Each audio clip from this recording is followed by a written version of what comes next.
महाराष्ट्र से बड़ी खबर है। वंचित बहुजन अघाड़ी महाविकास अघाड़ी में शामिल नहीं होंगे। महाराष्ट्र में इंडिया गठबंधन को झटका लगा है। प्रकाश अंबेडकर की पार्टी वंचित बहुजन अघाड़ी ने फैसला ले लिया है। प्रकाश अंबेडकर अकोला लोकसभा सीट से खुद को उम्मीदवार घोषित कर चुके हैं। वंचित बहुजन अघाड़ी ने 9 सीटों पर अपने उम्मीदवारों का ऐलान भी कर दिया है।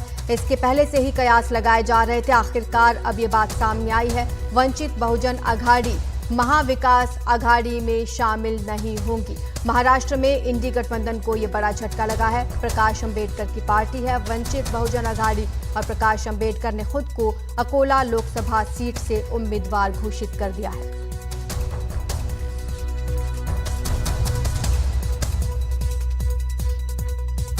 चलिए ये भी देख लेते हैं कि किन किन 9 सीटों पर अपने उम्मीदवारों की घोषणा कर चुके हैं प्रकाश अंबेडकर। बता दें, रामटेक जो उम्मीदवार की घोषणा बाकी है, लेकिन भंडारा गोंदिया सीट से संजय गजानंद केवट को टिकट दिया गया है। गढ़चिरौली सीट से हितेश पांडुरंग मडावी को चुनावी मैदान में उतारा है।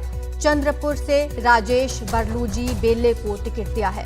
बुल्ढाना से बसंत राजा राम चुनावी मैदान में उतरे हैं, तो साथ ही अकोला से उन्होंने खुद का नाम घोषित किया है। प्रकाश यशवंत अंबेडकर अकोला से चुनावी मैदान में है।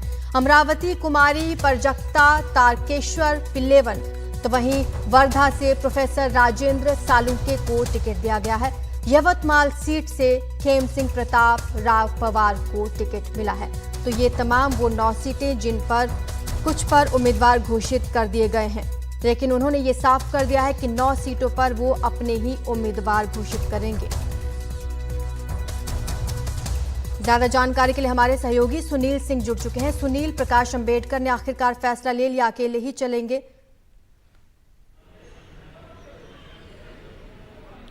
बिल्कुल, देखिए, प्रकाश अंबेडकर ने महाविकास अघाड़ी से जब बातचीत चल रही थी तभी ऐसी स्थिति बना रखी थी कि पूरा असमंजस की स्थिति बनी हुई थी और 26 मार्च तक का उनका अल्टीमेटम था, वो समाप्त हुआ और आज अकोला में उन्होंने प्रेस कॉन्फ्रेंस ली। उसमें भी जिस तरह की बातें की और जिस तरह से एक अलग रास्ता अपनाने की उन्होंने बात की है, उससे और भी उलझन बढ़ा दी है महाविकास अघाड़ी की। खास करके उन्होंने ये कह दिया कि रात में हम मनोज पजरंगे पार्टी से मिले हैं और उनके साथ मिलकर जो वंचित हैं, जो ओबीसी हैं, जो जैन हैं और जो पिछड़े हैं, उनको ये मौका देना चाहिए। तो उन सब मिलकर उनको मौका देने की इसकी कोशिश की जा रही है। और हमने जो एनडीए के जो घटक दल हैं जिनसे बातचीत चल रही थी, उनसे कहा भी था कि मनोज जरांगे एक बड़ा फैक्टर है, उस पर विचार करना चाहिए, लेकिन उन्होंने विचार नहीं किया।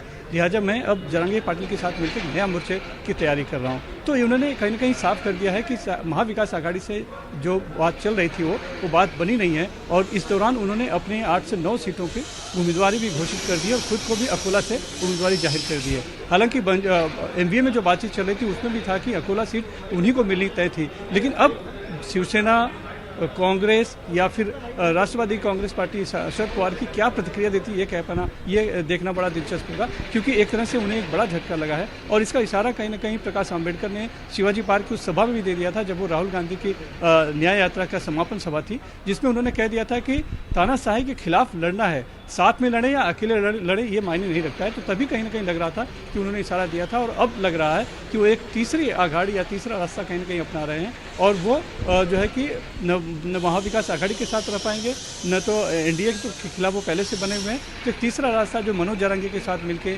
और जो बहुजन ओबीसी जो है नेता प्रकाश सेंडगे के साथ मिलकर शायद तीसरी आघाड़ी खड़ी कर सकते हैं। इस कोशिश में कहीं ना कहीं वो दिखाई पड़ रहे हैं, यानी कि एमवीए के लिए मुसीबत उन्होंने बढ़ाई है। एमवीए जिस कोशिश में थी कि जो बहुजन का जो वोट है, दलित का जो वोट है, उसमें न बटे और उसका फायदा बीजेपी को न मिले, लेकिन अब कहीं ना कहीं जिस तरह से रास्ता उन्होंने पकड़ा है, उससे साफ है कि वोट बंटवारा होना निश्चित है। और जो पहले भी उन्होंने किया था, अकोला में अकेले लड़ाई लड़ी थी और एक प्रयोग किया था उन्होंने, वही प्रयोग लगता है इस बार भी करेंगे, इस बार के दिखाई पड़ रहा है। और साफ तौर इसका फायदा जो है एनडीए यानी बीजेपी को मिलता दिख रहा है। हालांकि विदर्भ में उन्होंने ये दावा जरूर किया है कि वो कांग्रेस के जो उम्मीदवार हैं उनका समर्थन करेंगे, लेकिन बाकी महाराष्ट्र के जो लोकसभा सीटें हैं उस पर जो है वो एक अपना अलग रास्ता अपनाते हुए फिलहाल दिखाई पड़ रहे हैं। सुनील, अभी भी क्या ये आसार हैं कि इन सीटों पर सहमति बने? क्योंकि कुछ नेताओं का बयान हमने देखा, वो कह रहे हैं कि अभी एक बार फिर से मुलाकात करने की कोशिश रहेगी। जी बिल्कुल, देखिए, महाविकास अघाड़ी की कोशिश पूरी तरह से है कि जो वंचित बहुजन आघाड़ी है प्रकाश अम्बेडकर वो साथ में रहें, इसीलिए उन्होंने पहले 2 सीटों का ऑफर उन्हें दिया था, बाद में 4 सीटें दी गई और कल तक जो बातें हो रही थी कि 5 सीटें भी उन्हें दी जा सकती है ताकि वो साथ में रहें। उनकी पूरी कोशिश है, क्योंकि प्रकाश अम्बेडकर के जाने से एक बड़ा जो दलित वोट है वो कहीं न कहीं बढ़ सकता है और जिसका फायदा बीजेपी को मिल सकता है, यही नहीं चाहती है महाविकास आघाड़ी, इसीलिए वो लगातार कोशिश कर रही है। इसीलिए इस प्रकाश अम्बेडकर के इस तरह के रवैये से, असमंजस की स्थिति से, उलझन बनाए रखने वाले रवैये के बावजूद वो अभी भी उम्मीद पाले हुए है और उसकी कोशिश यही है कि वो साथ में आएँ।